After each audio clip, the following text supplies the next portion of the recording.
Samantala, sa kabila ng masamang panahon, patuloy pa rin ang pagsasagawa ng Black Friday protest sa Rizal Park para kondinahin ang paglilibing kay dating Pangulong Ferdinand Marcos sa libingan ng mga bayani. Ito ay nilahukan maging ng mga estudyante mula sa iba't ibang universidad. Si Jervis Manahan mag-uulat live. Jervis. Aljo, nagpapatuloy pa rin ang programa para sa Black Friday protest na isinasagawa dito sa Quirino Grandstand. Ngayong araw kasi ginugunit tayo yung National Day for Unity and Rage para kondinahin yung naging paglilibing kay dating Pangulong Ferdinand Marcos sa libingan ng mga bayani. Kahit na bahagyang umulan kanina ay hindi pa rin natinag yung mga militante na sumama at ituloy yung kanilang programa. Kasama sa mga namataan nating personalidad dito ay ang batikang direktor na si Joel Lamangan, ang social activist na si Wanna Change, mga mambabatas mula sa Makabayan Bloc na sina Congressman Caloy Zarate at Ariel Casilaw. Nandito rin sina dating Senador Wigberto Tañada at dating Congressman Erin Tañada at dating Kabataan Party List Congressman Terry Ridon.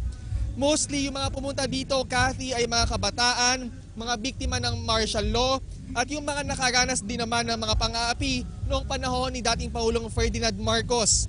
May mga estudyante dito mula sa UP Diliman, sa UP Manila, sa Ateneo de Manila University, sa De La Salle University, PUP at St. Scholastica. Ilan sa mga chants nila dito ay nagsasabing Marcos, diktador, hindi bayani at hukayin bilang panawagan sa Supreme Court na i-reverse sana yung kanilang desisyon kaugnay sa nangyaring paglilibing. Nakausap natin yung ilan sa mga nagprotesta at nalulungkot nga raw sila sa naging desisyon ng Korte Suprema kaya lumaban sila para irehistro yung kanilang pagtutol. Bago ang protesta ay nagtipon muna sila sa Menjola at sa Liwasang Bonifacio kung saan nagsunog pa sila ng effigy ni dating Pangulong Ferdinand Marcos. Alas 4 na ng hapon nang mag-converge sila dito sa Luneta. Narito yung ilan sa mga pahayag ng ating mga nakausap na mga militante. Alam mo, kung ang taon nakarating sa buwan, yung pabalawang bangkayang hindi mo kayang hukayin, di ba dapat siyang hukayin? Ilipat siya, dalhin siya sa Ilocos, doon bagay siya. But not sa libingan ng mga bayani, utang na loob. At hindi ito parang laban lang sa nakaraan, kundi laban ito sa hinaharap. Kaya ito ay laban din sa pagpanumbalik ng mga Marcoses sa political power. Kaya marapat lang na napakaraming kabataan ang nandito ngayon para sumama sa pagkilos dahil future din nilang at stake dito kung sakaling maibalik ang mga Marcoses sa Malacanang.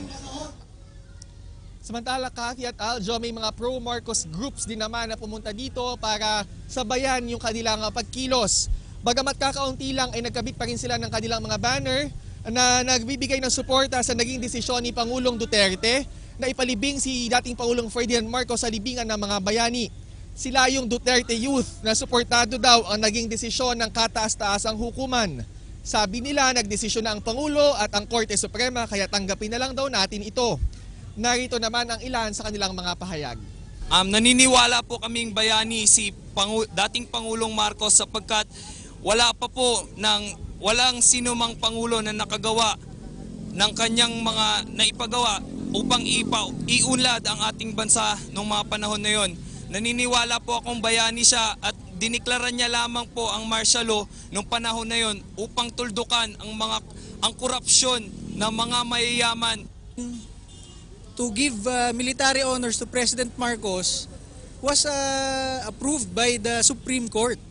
So the highest leader of the land, the highest court of the land approved the decision of burying President Marcos at the libingan ng mga bayani.